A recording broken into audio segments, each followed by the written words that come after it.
Thank you for listening to GCN. Visit GCNlive.com today. Men standing on the top of their own graves, wondering when Jesus comes, are they gonna be saved? Cruelty to the when a bishop tells the king his lies. Maybe you're a mourner, maybe. All right, folks, we are back live this Thursday, May 21st, 2009. It's the Infowarrior with Jason Bermas. We're going to be going over a stack of news. We have Jim Newcomer coming on at the 30 after in the first hour to discuss the history of gold and silver, because as the economy continues to plummet, and by the way, they're thinking about dismantling the SEC and basically having it run by a private corporation. So it'll have even less accountability. We're going to go over that story. We're going to muse whether or not Napolitano is going to become the next Supreme Court justice.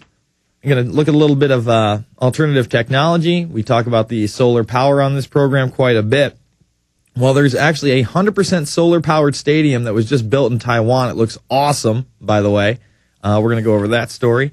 We're going to cover in depth this New York terror plot. Late last night, I got the bunny ears on, and one of the things that is actually on at like 3:30 in the morning is World News Now by CBS or whatever. And there was some really, first of all, there's still, I heard last night on the news there have been now 9 deaths confirmed in the United States of swine flu. That's what they were saying. But then they said, oh, don't worry, we had a pandemic like this, and they showed some stock footage. And it wasn't the regular needle shot. It was that little gun shot, and they were showing everybody rolling up their sleeves and taking a little gun shot and saying, well, we might have built up an immunity if you're a certain age. And I'm like, whoa.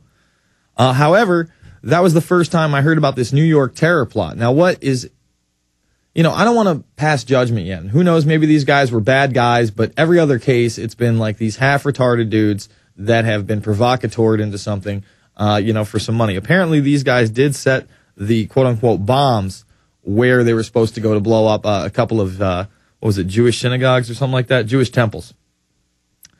And this time, the bombs were given to them by the FBI, but they weren't bombs. See, if that is true and these guys were dangerous, that's how you're supposed to conduct the operation. Not like they did in 93, where they made Ahmed Salam make real explosives and then carry out the attacks.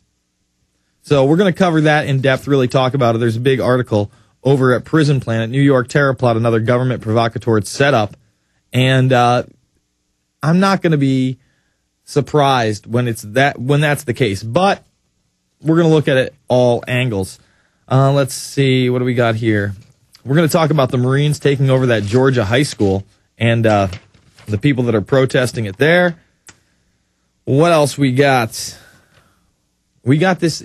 All right, so I've been contacted by this journalist, and he's really ripped apart the 9/11 truth movement quite a bit over the past couple of years. However, his latest article was a little bit more than fair and a little bit more than sympathetic. Now, no matter what happens, I'm going to give him an interview, talk to him, but he may come down to the studio. He's writing a book, and I want him on the program. That's really the only way I'm actually going to agree to it, is if he'll come in studio for an hour and do an hour, maybe even all 3 hours against me. Let's see what he's willing to do and what we set up. But this is an article on Richard Gage, a recent guest, and it's called Richard Gage, 9/11 Truther Extraordinaire.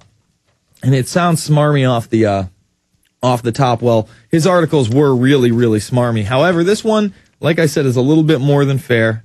I'm pretty happy with it overall from mainstream coverage. We're going to get into robot warriors and the ethics there off of MSNBC. Google is going to be in charge of these smart energy grids. Isn't that nice? All your power. Oh, you used a little too much power. Let's cut you off, Google style. You can't make this stuff up. We're going to be talking about that. We're going to be talking about those 5 officers that beat that suspect unconscious. He was already unconscious. His car had flipped. It's amazing the man was alive after that car accident. Came through a window, and they just started wailing on him. Was the guy a criminal? Yes. Should he have run? No. But did he need to get beat to a bloody pulp after he was ejected from a car and became unconscious? I'm going to go with probably not. It's the Infowarrior with Jason Bermas, prisonplanet.tv, Infowars.com.